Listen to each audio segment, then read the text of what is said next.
E aí, minhas queridas, meus queridos, vamos lá para mais uma aulinha? Então, vamos lá. Na aula de hoje a gente vai continuar então com a calorimetria e nessa aula a gente vai focar no estudo das trocas de calor, tá? Basicamente o que eu quero fazer aqui é voltar naquele exemplo que eu usei para definir o conceito de calor, né? A partir do equilíbrio térmico. Só que aí a gente estudar do ponto de vista da troca de calor. A troca de calor que eu estou querendo dizer é o que acontece com cada um dos corpos nesse fenômeno em que ambos atingem o equilíbrio térmico juntos, né? Só para a gente lembrar. Então aqui, inicialmente, nós temos o corpo A, o corpo B, que tem temperaturas diferentes. O A tem, a princípio, temperatura maior que o B. A gente coloca ele em contato, né, os dois em contato, e nós vimos que o A cede uma quantidade de calor para o B. Toda vez que um corpo cede calor, a temperatura dele desce. Vamos deixar para depois o lance da mudança do estado. Mas toda vez que um corpo cede calor, a temperatura dele diminui. Toda vez que um corpo recebe calor, a temperatura dele aumenta. Então é isso que acontece se a gente analisar o corpo A e o corpo B. A temperatura do A diminui, a temperatura do B aumenta até que eles pá, atingem o equilíbrio térmico. Beleza? O que quer dizer estudar a troca de calor dos corpos? É a gente pegar um corpo de cada vez para estudar separadamente o que acontece com eles. Tá? Então vamos lá. O corpo A, ele cede uma quantidade de calor QA, certo? De energia para o B. E o corpo B recebe uma quantidade de calor QB.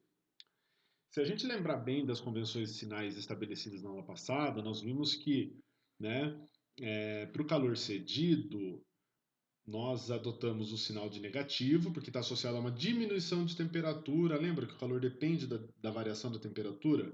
E aí, se a temperatura diminui, a variação da temperatura fica negativa. Por isso que o calor fica negativo também. E se o calor for recebido, ele é um calor positivo. Beleza? Mas pare para pensar agora na quantidade de calor envolvida em cada um desses processos, no fato do A ceder calor e do B receber. Ué, o B vai receber uma quantidade que é igual à quantidade que o A cede, concorda? O quanto que o B recebe? A quantidade que o A cede. Então essas duas quantidades de calor são iguais, ó, tanto que eu coloquei aqui, ó, esses calores em módulo são iguais. Se são dois valores de mesmo módulo, mesmo valor numérico, o número é igual, tipo 200, 200, 300, 300, entendeu? Só que um é negativo e o outro é positivo, então quer dizer o quê? Que se eu pegar a quantidade de calor do A, não está em módulo agora, tá? Estou considerando a convenção de sinais, e somar com a quantidade de calor recebida por B, vai dar quanto? Isso mesmo, vai dar zero. Isso daí é chamado de teorema fundamental da calorimetria. E é ele que a gente usa para estudar todo tipo de problema que envolve troca de calor. Beleza? Inclusive os problemas que a gente vai resolver na aula de hoje. Para toda troca de calor, a quantidade de calor cedida com a quantidade de calor recebida resulta em zero. Beleza? Eu preparei dois exemplos aqui. A aula de hoje basicamente é só isso, viu, gente? É só a aplicação do teorema fundamental. A parte mais pesada ficou na aula anterior, tá? E aí a gente vai ver dois exemplos, então, um envolvendo uma troca de calor direta e que só existe como consequência dela variação de temperatura, e a outra com mudança no estado físico também. Beleza? Bora lá? Não quero OBS, eu quero OneNote. Muito bem, vamos lá então. Tomara que o áudio dessa aula fique bom, porque eu tive um problema com a aula anterior que, nossa, cara, foi uma aula de 1 hora, meu Deus. Vamos lá. Primeiro exemplo aqui, ó. Em um calorímetro ideal, professor, que é isso? O que é um calorímetro e o que é um calorímetro ideal? Bom, quando a gente coloca substâncias para trocar calor, né? Vou dar um exemplo de coisa prática. Você abriu um refrigerante, um chá gelado, um suco, certo? Que você comprou lá no mercado. e você não comprou gelado. Aí você quer tomar, você está com sede. Então você vai colocar gelo, né? Certo? Só que você não vai colocar você não vai colocar o suco e o gelo em qualquer lugar. Você coloca num recipiente, você coloca num copo. Coloca o suco no copo e o gelo no suco, certo? O copo, ele participa também da troca de calor, né? Então, a temperatura que o suco vai atingir, que é uma temperatura baixa, não vai ser tão baixa assim, por quê? Porque o gelo não vai resfriar somente o suco, ele vai resfriar o copo também, tá? Então, o copo, nesse caso aí, seria uma espécie de calorímetro, mas ele não é um calorímetro ideal, por quê? Porque ele participa da troca de calor. Quando a gente fala em calorímetro ideal, nós estamos considerando um calorímetro que não vai participar das trocas de calor. Só irão participar das trocas de calor as substâncias que são adicionadas lá dentro. Tudo bem? Ok, então vamos lá. Ele contém 500 gramas de água a uma temperatura ambiente de 25 graus Celsius, né? Nesse calorímetro e nessa água aí é adicionada uma peça de alumínio de 200 gramas de massa, que está inicialmente a uma temperatura de 100 graus Celsius. Aí ele pede para a gente determinar a temperatura de equilíbrio térmico desse sistema. Olha os dados que ele fornece o calor específico da água e fornece também o calor específico do alumínio, tá? Bom, primeiro note que a temperatura inicial do alumínio é 100 graus Celsius, então é uma temperatura alta, né? É a temperatura, inclusive, a nível do mar de ebulição da água. Porém, a gente não precisa se preocupar com o que vai acontecer com a água, porque é impossível nesse caso aí dela atingir a temperatura de ebulição, né? Porque se a temperatura do alumínio é 100, então quer dizer que é o alumínio que vai ceder calor para a água. A água vai receber calor de um objeto que está a 100 graus Celsius, então a temperatura do alumínio vai diminuir logo que eles entrarem em contato. Então é impossível a temperatura da água chegar a 100, certo? Beleza? A temperatura máxima que a água pode chegar vai estar entre 25 e 100, né?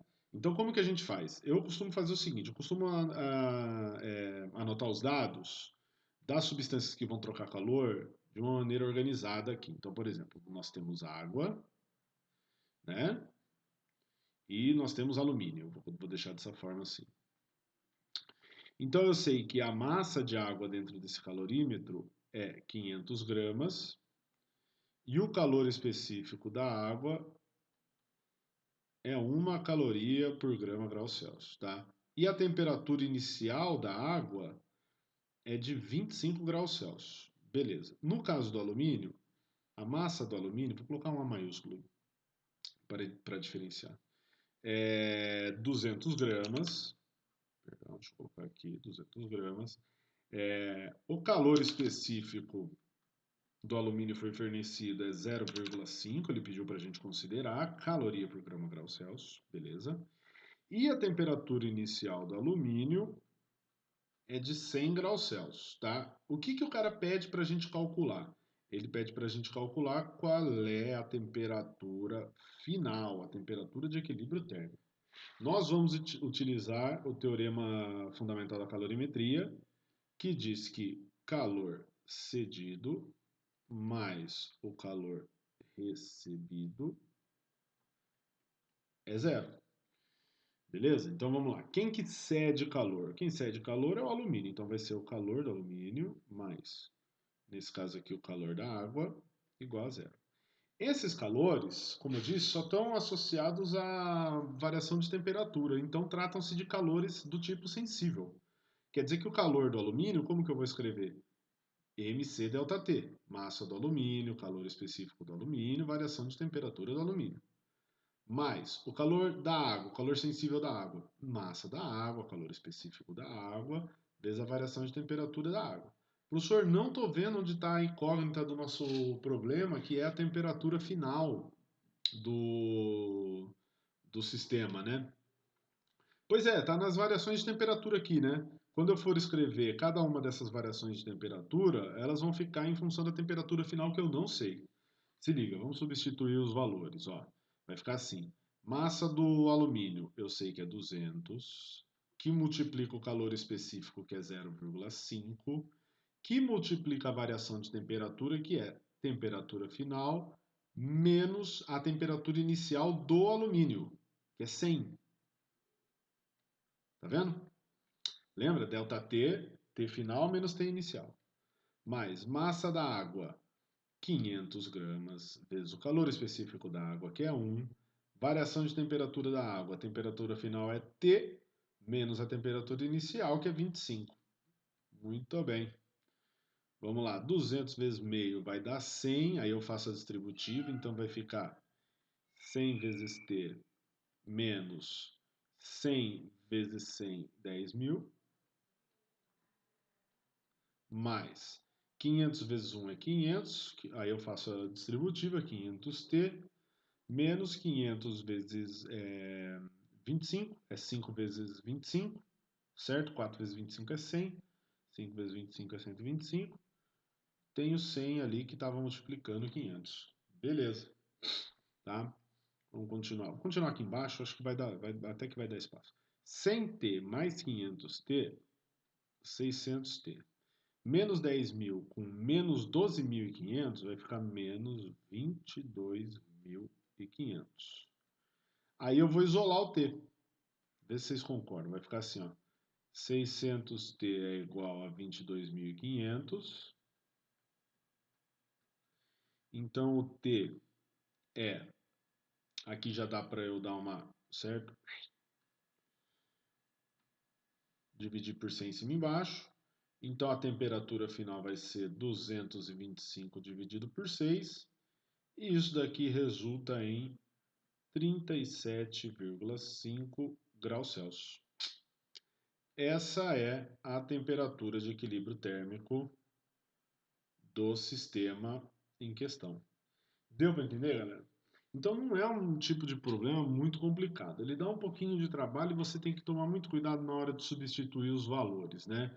Por isso que eu acho que é muito importante fazer isso daqui que eu fiz aqui inicialmente, que é anotar os dados corretamente. Porque aqui a gente estava estudando uma troca de calor entre duas substâncias diferentes. Pode ter mais. Pode ter um monte, certo? E você vai estudar da mesma forma. Ah, mas como que eu vou saber quem que cede calor e quem que recebe? Você vai ter que fazer uma análise olhando as temperaturas.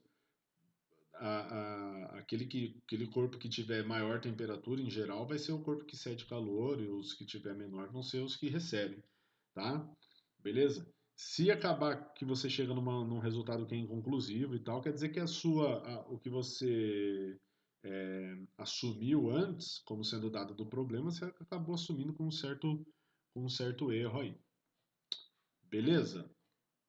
Muito bem, vamos para o segundo exemplo. Talvez devemos fazer um terceiro exemplo aí. Tô pensando se eu não pego um terceiro exemplo para a gente fazer, senão essa aula vai ficar até muito curta. Aqui esses dois exemplos já são ótimos para pegar o jeitão da coisa. Deixa eu aproveitar e explicar uma outra coisa aqui que eu estava esquecendo. Então, esse tipo de problema é mais comum, que pede para calcular a temperatura de equilíbrio térmico. A gente vai fazer outro desse, só que envolvendo mudança de estado. Mas ele poderia perguntar também, por exemplo, é, ele poderia dar a temperatura de equilíbrio e perguntar qual é a massa da peça de alumínio que deve ser colocada na água para que o equilíbrio térmico seja atingido nessa temperatura, por exemplo. Entendeu? Muito bem. Então vamos lá para o nosso segundo exemplo.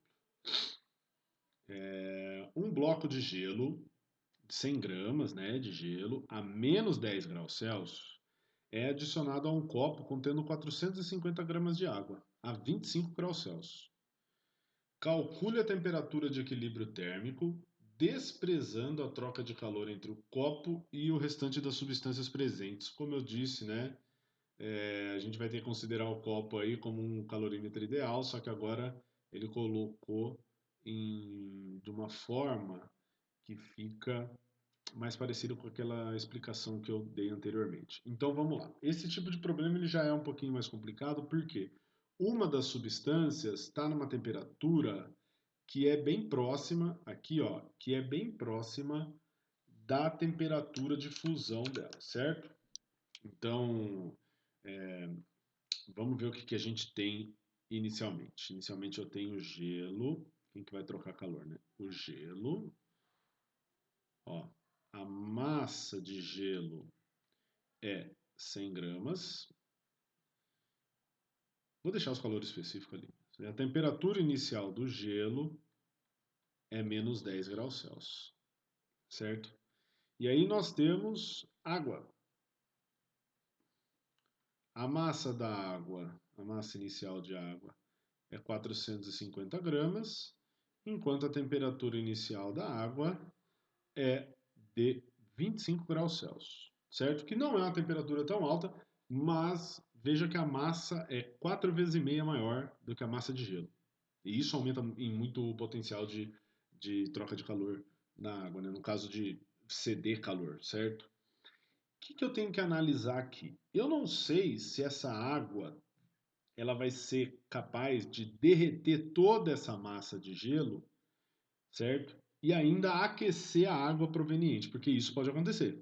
Então eu tenho que fazer como se fosse um estudo investigativo aqui. Primeiro, o que eu vou fazer? Calcular a quantidade de calor necessária para derreter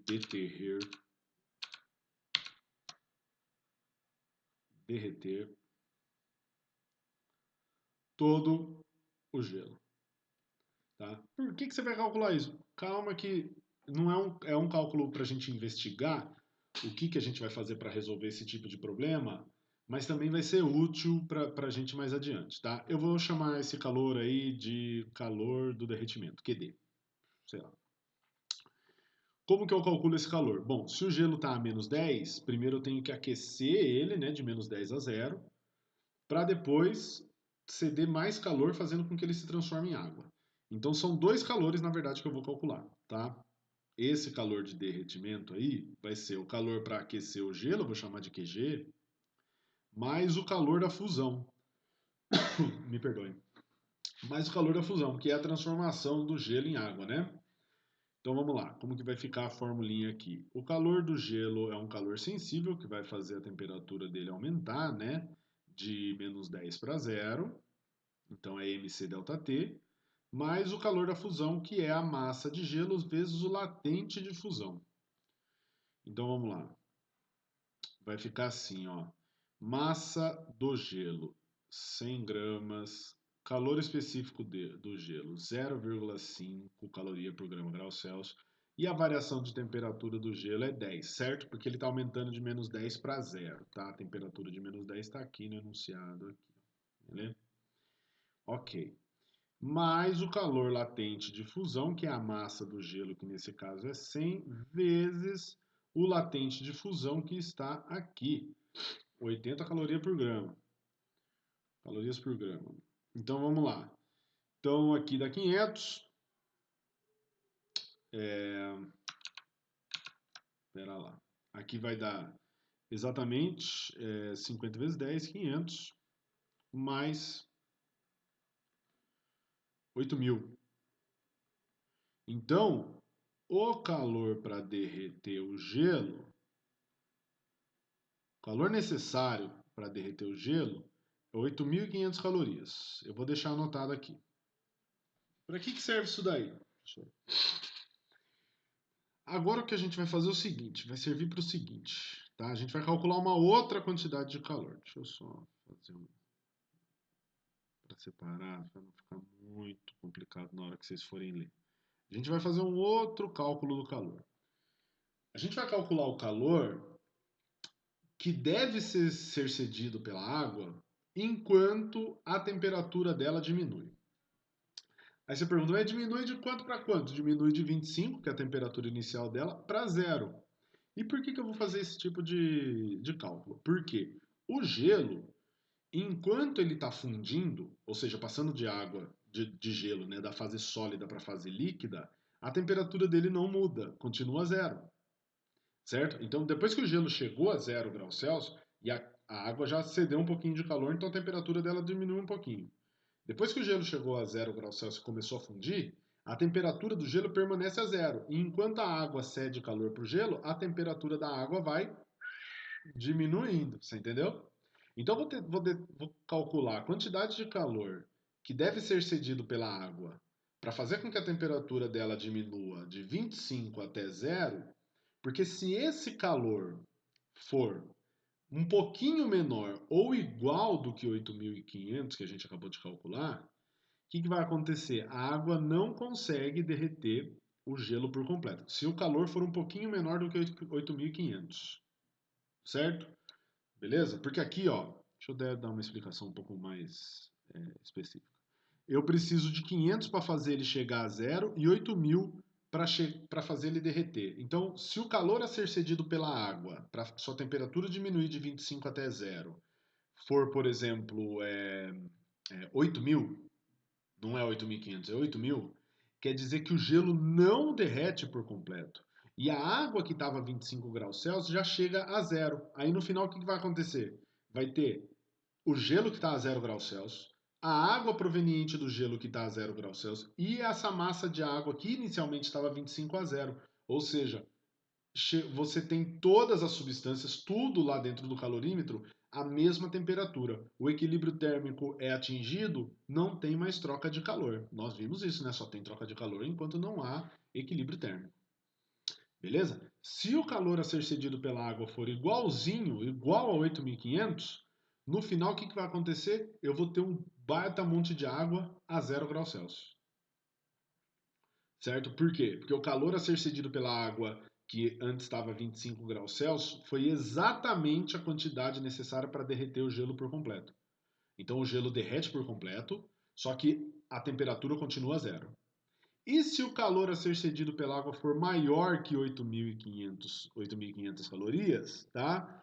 Quer dizer que a água tem a capacidade de derreter o gelo por completo e no final a temperatura dessa água que inicialmente estava quente não vai ser zero e você vai ter uma outra massa de água que está a zero. Então o calor continua sendo trocado. Aquela água proveniente do derretimento do gelo vai aquecer um pouquinho, a temperatura dela não vai ficar zero, vai ficar um pouquinho acima de zero.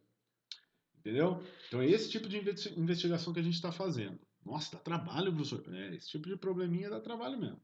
Né? Mas quem sabe não cai nenhuma tarefa desse, né? Porque deixa pra lá, esquece isso daí, certo? Vamos lá. Então, ó, nossa,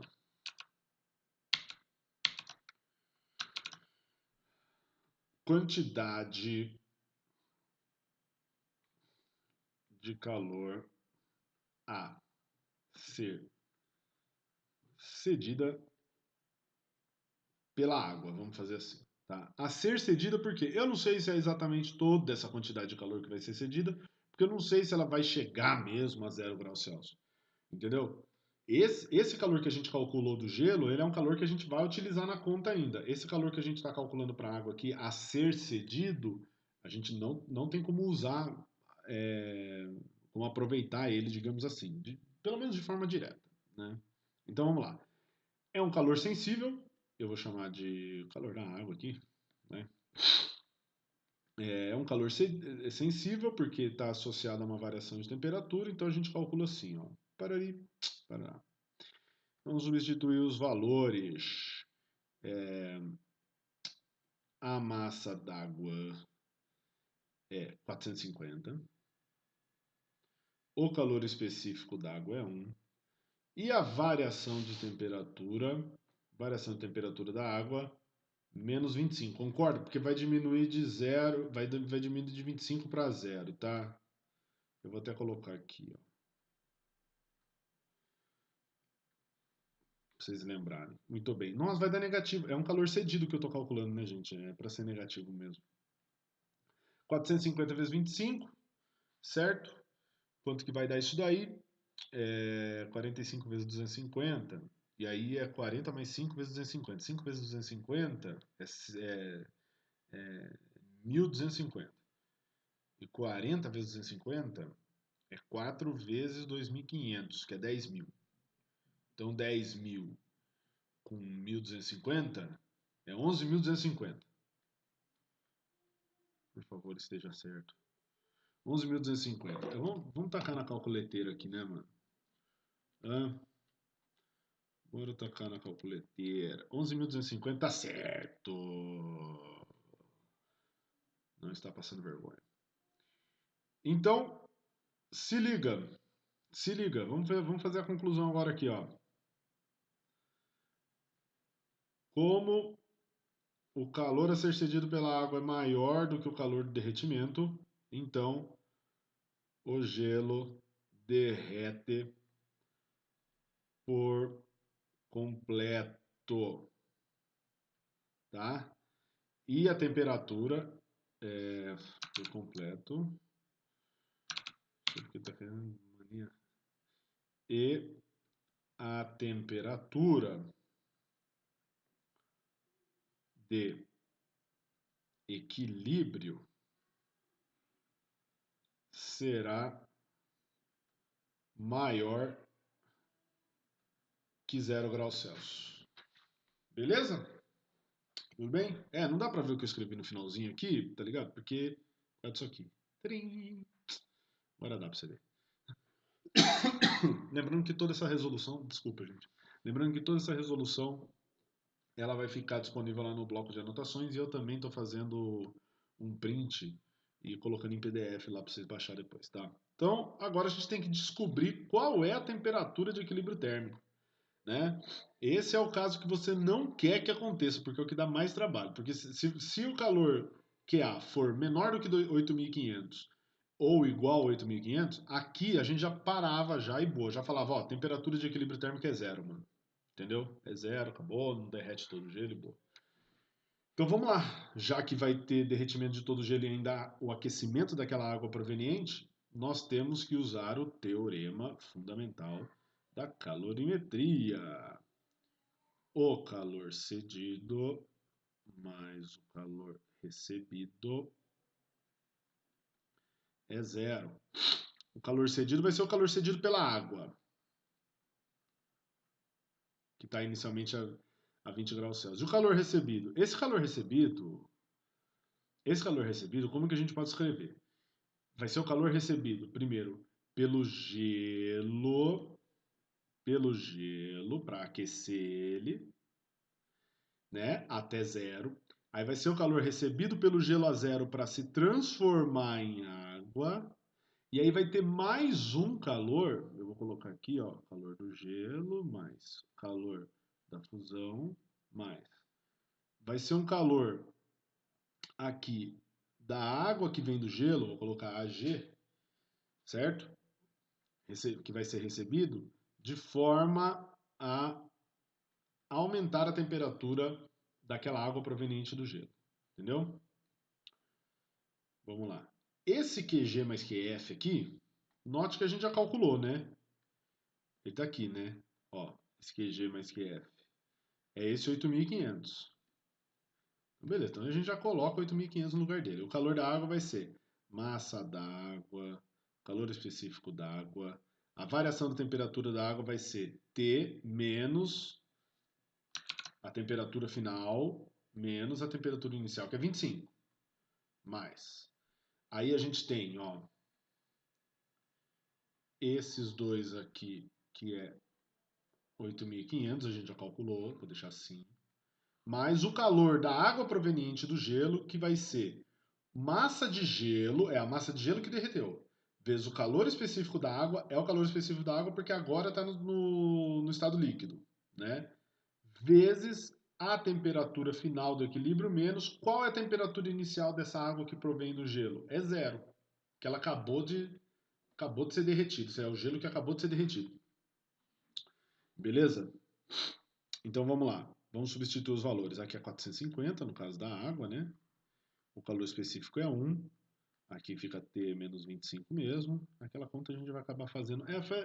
Essa conta aqui é até interessante porque ela acaba aparecendo aqui. Eu esqueci, né? Ela acaba aparecendo aqui, ó. O 450 vai acabar multiplicando 25. Então, de todo jeito é bom. Mais 8.500, mais a massa de gelo é 100, o calor específico d'água é 1 e aqui vai ficar T mesmo. Da hora. Bora lá. Vai ficar aqui, ó, 450 vezes 1 é 450 vezes T, menos, aqui é 11.250, como a gente tinha visto, mais 8.500, 100 vezes 1 é T, 100T. que é igual a zero. Aqui eu tenho 450t mais 100t, 550t. E aí eu tenho menos 11.250 mais 8.500. Então tirou 250 dali, tirou mais 250, vai para 10.750. Tira 8 ali do 11, certo? Não é não? Eita. Vai dar 7.000 ou 8.750, hein? Vamos dar uma olhada aqui, já gravei 2 aulas, véio. É 8. Seria 3, mas vai 2, 2.750, tá bom. Tava no caminho. Passou 2.750 para lá, ó, vou continuar aqui. 550t igual 2.750. Passou 2.750 para lá. Aliás, passou 550 dividindo. Quanto que vai dar? A temperatura de equilíbrio térmico é 5 graus Celsius. O que isso quer dizer? Que no final, no começo eu tinha um bloco de gelo de 100 gramas e uma porção de 450 gramas de água a 25 graus Celsius. Né? No final eu só tenho água, eu tenho 550 gramas de água a 5 graus Celsius. Beleza? Da hora, né? Esse é um exemplo, então, de problema que envolve troca de calor e mudança de estado. Tá? Um pouquinho mais...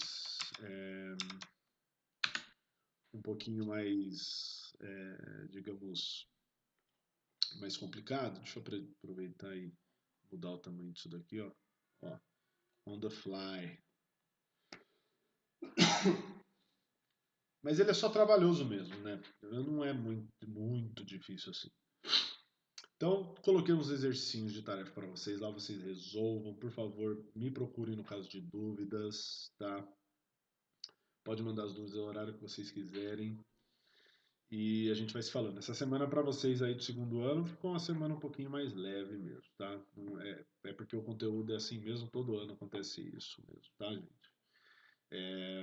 Próxima semana eu ainda não sei exatamente como que vai ser de conteúdo, tá? Porque a gente teve bastante tarefa. Tô pensando em fazer uma semana de revisão, colocar um simuladão e na aula, na videoaula, gravar a resolução das tarefas. Mas aí a gente vai ver como é que vai ser. Vamos ter uma reunião aí, vamos ver como é que vai rolar os esquemas. Beleza, meus queridos? Então é isso. Tchau, tchau. Cuide-se. Fiquem em casa. Semana que vem é junho, certo? Mas a gente vai ter que continuar em casa. Então não sei se vai ter festa junina, né? Mas enfim, tamo aí.